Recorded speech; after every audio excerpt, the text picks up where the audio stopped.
Fala pessoal, aqui é Pablo Constantino, CEO, sócio fundador da Visp Capital, e esse é o terceiro vídeo de uma série de vídeos que nós estamos fazendo sobre estratégias, sobre alavancas, sobre ações que você pode fazer aí na sua empresa para levar a sua empresa até 50 milhões de reais. Se você está em outro patamar, se você já está nos 50 milhões, você pode aplicar exatamente as mesmas práticas para chegar em 100, para chegar em 200.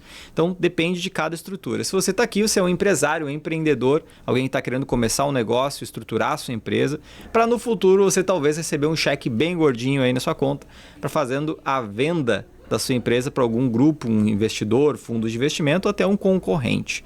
Então, vamos lá, para esse terceiro vídeo nós vamos falar hoje sobre M&A, vamos falar sobre crescimento. Se você já assistiu o vídeo 1, você deve lembrar que eu apresentei ali uma estratégia em Y, onde eu poderia crescer de forma orgânica ou de forma inorgânica.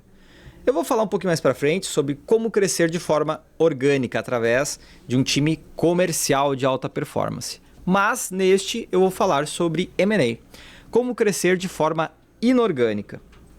E primeiro de tudo, para eu crescer de forma inorgânica, eu tenho que ter um plano. Tenho que ter um plano muito claro em relação a onde eu quero chegar. A gente já desenhou isso lá no GEP. Nós já temos na plataforma exatamente qual a quantidade de empresas que nós temos que comprar. Então, ó, vamos dar uma olhada aqui. Crescimento orgânico e inorgânico. Crescimento inorgânico, nós vamos ter aqui 350 no primeiro ano, 600 no segundo, 1.000 no terceiro, 1.700 no quarto e 3.000 clientes no quinto. Vamos imaginar que são 5 empresas. Tá? Eu preciso comprar 5 empresas aqui em cada ano. Então, uma empresa de 350 no ano 1, outra no ano 2, outra no ano 3, com essa quantidade exata. Poderia ser um pouco mais complexo essa conta, mas para facilitar o aprendizado aqui, vamos imaginar que eu vou comprar uma empresa por ano nessas quantidades aqui de clientes. E aí, vamos lá. Primeiro, o que a gente tem que entender? A aquisição de empresa, gente, pode ser planejada, pode ser estruturada e fazer parte do teu plano de negócio aí como empresário. Então, se eu quero comprar uma empresa no ano que vem, eu tenho que mapear qual é o perfil da empresa, quantos clientes ela tem que ter. Nesse caso aqui, a gente já sabe que é uma empresa pequena de 354 clientes. Como que eu vou pagar essa empresa, se vai ser com capital próprio, se eu tenho esse capital próprio ou se eu preciso buscar em algum lugar, em investidor, em banco. Eu preciso saber quais são as sinergias que essa empresa vai me dar e depois de tudo isso eu vou começar a estruturar o meu funil de aquisição. Não adianta você tentar falar com uma empresa e querer fechar com ela. As tuas possibilidades são muito limitadas em relação à melhor empresa a ser escolhida, porque tu não está comprando um carro. Então tem uma diferença entre tu investir em um negócio já pronto e um carro. Né? Existe uma série de riscos aí que a gente vai abordar um pouquinho mais de forma aprofundada agora aqui, tá? Então, primeiro de tudo, eu preciso construir um funil de M&A. Esse funil de M&A vai passar por várias etapas, tá? A primeira etapa que nós vamos falar aqui é a etapa de prospecção. Bem como se fosse uma prospecção comercial mesmo, a Visp, por exemplo, faz uma prospecção em cima de empresas que nós vamos adquirir. Depois que eu faço essa prospecção, eu começo a avaliar as melhores oportunidades, faço uma conversa inicial e assino um NDA.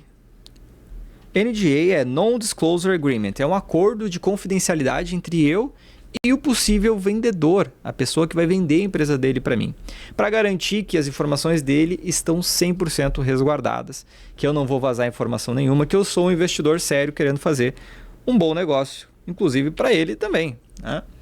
Então, depois do NDA feito, eu vou para análise preliminar da empresa. Eu vou mandar um Q&A. Esse Q&A ele é um formulário cheio de perguntas e respostas. Deixa eu saber qual é a quantidade exata de clientes que tu tem hoje, qual é o teu faturamento, qual a tua margem EBITDA, quais equipamentos tu utiliza na tua empresa. Então eu vou entender as particularidades daquele negócio. Cada setor vai ter um Q&A diferente. Se eu for investir no setor de energia é um, se eu for investir no setor de hospital é outro, no setor de telecom é outro, setor de software, SaaS, vai ser outro. Então esse Q&A ele é totalmente personalizado de acordo com cada negócio.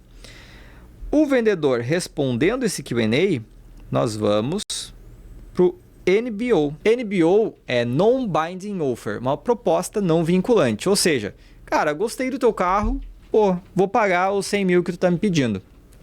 Isso é o NBO. Óbvio, é um contrato, é formalizado isso através de um documento. Nesse NBO tem que estar as condições, essa proposta já formalizada, qual é o prazo de análise que eu tenho para poder avaliar a empresa dele. E eu vou colocar todos esses detalhes nesse documento, onde nós dois juntos vamos assinar. Depois do NBO, vem uma das etapas mais difíceis, talvez, do processo. Para mim, é a segunda etapa mais difícil, que são as Due Diligence, DDs. Tá? As Due Diligence têm o objetivo de confirmar e levantar todos os possíveis riscos que essa empresa tem. Pensa que tu está comprando uma empresa que ela já está operando. Então ela pode ter passivo trabalhista, ela pode ter passivo tributário, ela pode ter um monte de esqueleto no armário lá que você nem imagina. E através da Due Diligence, tu vai descobrir todos esses problemas. Então, na Due Diligence, tu vai contratar vários especialistas, tu vai contratar consultores financeiros, tributários, vai contratar advogados, vai contratar empresas técnicas, vai contratar empresas para fazer um levantamento de reputação desse negócio. Você vai levantar vários assessores aqui de Due Diligence. Cada um vai fazer o seu relatório de avaliação de Due Diligence. No final, eles vão te apresentar um resultado. Então, olha, o resultado é que nessa empresa aqui, tu está pagando, sei lá, 3 milhões para comprar ela, mas ela tem 2 milhões de passivos. Ou seja, tu só consegue pagar 1 milhão.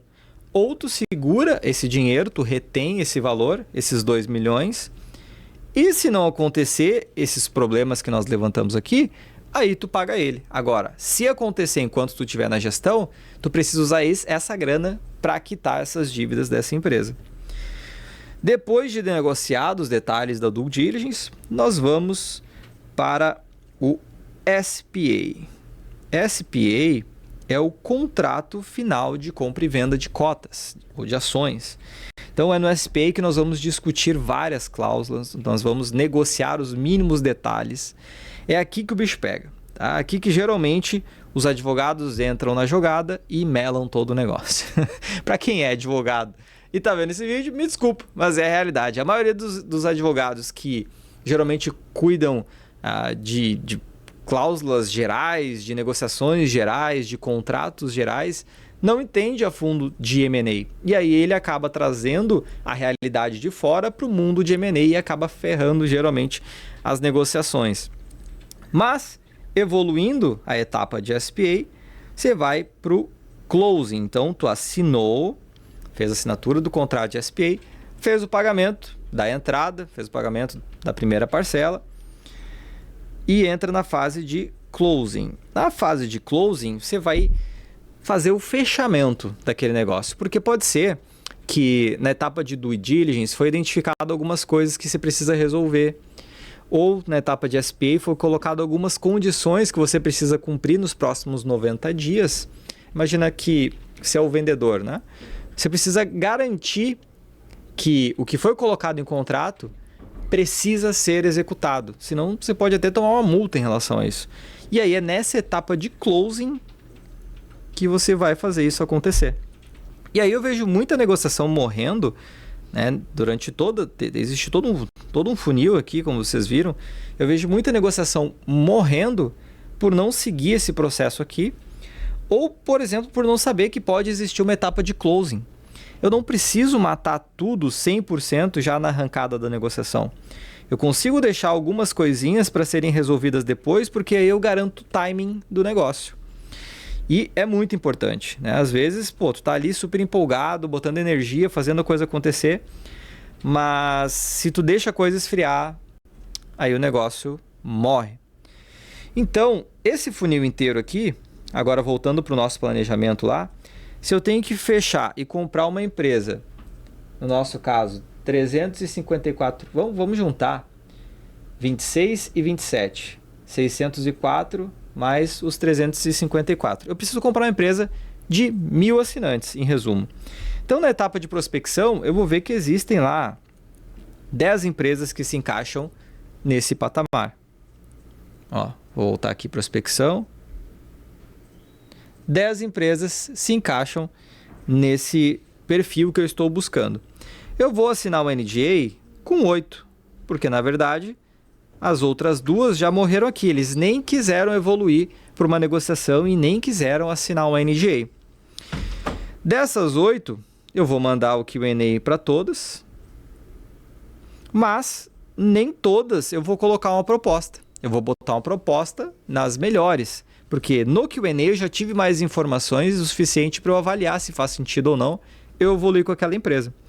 Então aqui no NBO eu já coloco umas 4 mais ou menos, já mato uma pancada. Já vi que não faz sentido evoluir ou a empresa não vale o que o empreendedor está querendo receber. Depois do NBO eu vou fazer as due diligence. Eu posso fazer algumas due diligences em paralelo, ou eu posso fazer uma por vez. Vamos imaginar que aqui eu fiz a due diligence de 2 operações primeiro para ver se vai evoluir. E as outras 2 eu vou deixar no meu roadmap para comprar depois. Dessas 2, eu vou escolher a melhor, a que tem menos passivo, a que mais se encaixa dentro da minha operação, e vou assinar o contrato de compra e venda.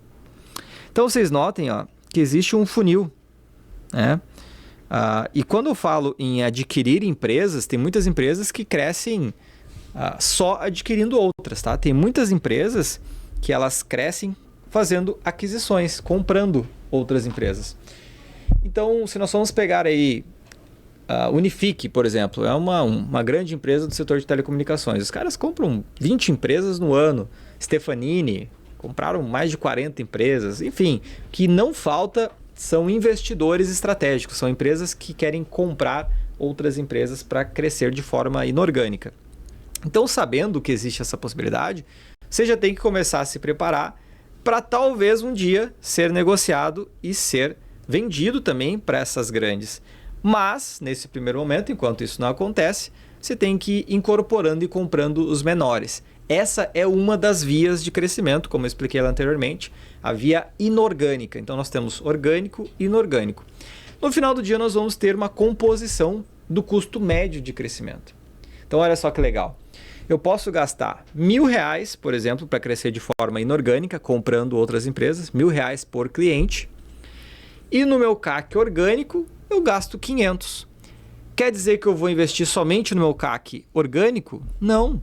Eu posso fazer uma composição de crescimento. Eu vou crescer 60% no orgânico, que é mais barato, e 40% no inorgânico, através de um funil de aquisição, como eu acabei de apresentar aqui. Então, isso vai me dar uma composição de crescimento médio de R$750.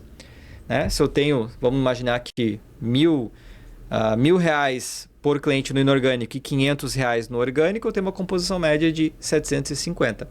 Então, assim você vai fazendo o cálculo de retorno sobre investimento. É assim que você vai vendo se vai fazer sentido o teu crescimento ou não, se está dando retorno, qual é o melhor canal, se é orgânico, se é inorgânico. Então, eu posso fazer essa composição de crescimento considerando as 2 estratégias. É assim que as grandes empresas fazem para atingir as suas metas. Eles colocam uma arbitragem, eles falam, determinam que vai ser aquela meta.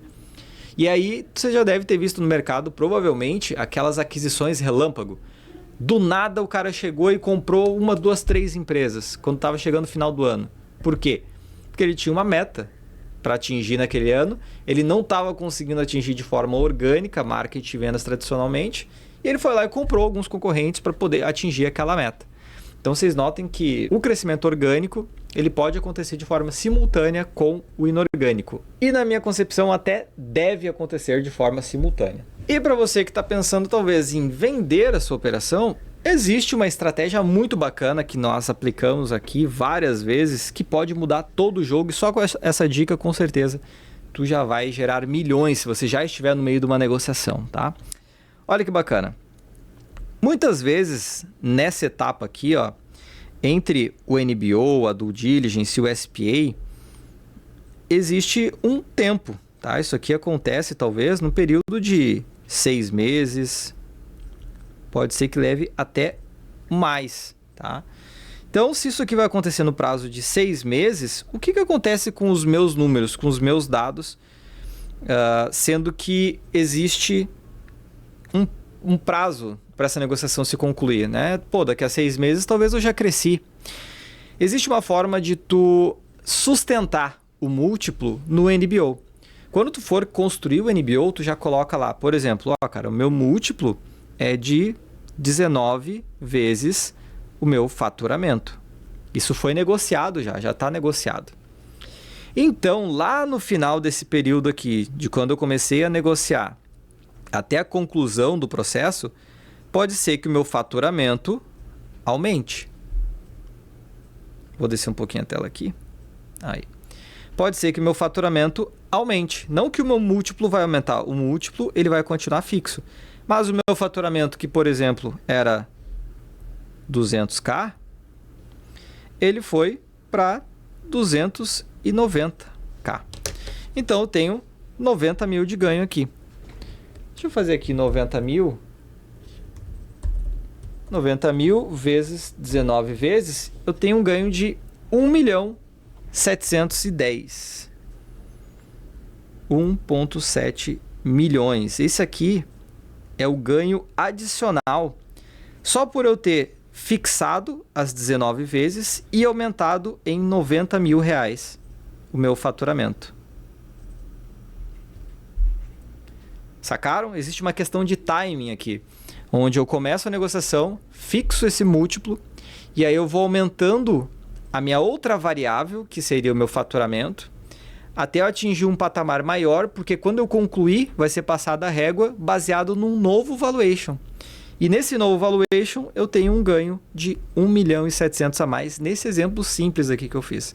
Se tu pegar empresas maiores, isso aqui se multiplica em muitos milhões. Ah, Pablo, dá para usar outro múltiplo além de faturamento? Dá. Por exemplo, se vocês estiverem negociando com base no EBITDA, ó, eu estou negociando a 60 vezes o meu EBITDA. A mesma lógica. Então, eu vou mensurar o meu EBITDA, vou cravar esse múltiplo aqui lá no meu NBO e vou trabalhar para aumentar a minha margem EBITDA nesse período até a conclusão, que pode levar 3 meses, 6 meses, às vezes até 1 ano. E aí, no final desse período, quando for passado a régua e os investidores verem que a empresa está performando melhor, está performando mais ainda, a empresa ela vai ser mais valiosa, ela vai ter um valor final de venda muito maior. Então isso numa simples jogada de sustentar o múltiplo e colocar isso formalizado dentro do NBO. Se você não acompanha a VISP aqui, se você não tem esse conhecimento, se você não sabe como funcionam essas negociações, cara, talvez você poderia até ser enrolado numa etapa dessas e perder aí 1,7 milhões na sua negociação. Então, sinta-se já agraciado, sinta-se feliz por saber um simples detalhe de timing e por isso estar estruturado e bem documentado dentro do NBO pode te fazer gerar milhões. Então, quando a gente fala de equity, sempre é milhões, sempre são valores muito altos e a gente não pode deixar isso na mesa, a gente tem que estar antenado, tem que estar estudando. É por isso que o Flávio Augusto pediu aquele tempo, né? Se você sabe a história que ele conta, o concorrente dele chegou, botou um cheque em cima da mesa e ele pediu 30 dias para avaliar qual era o jogo que esse cara estava jogando, por que ele tinha aquele valor, por que ele estava querendo comprar a empresa dele. E aí, nesses 30 dias, ele foi estudar, ele foi buscar conhecimento, que é isso que você está fazendo aqui. Então, parabéns para você. Eu espero que você consiga concluir essa série de vídeos aí. E não esquece de seguir a VISP no Instagram, @VISPcapital, seguir o meu perfil, Pablo R. Constantino, colocar aqui, ó, like nesse vídeo, ativar o sininho e compartilhar com os teus amigos empresários e a gente se vê no próximo vídeo.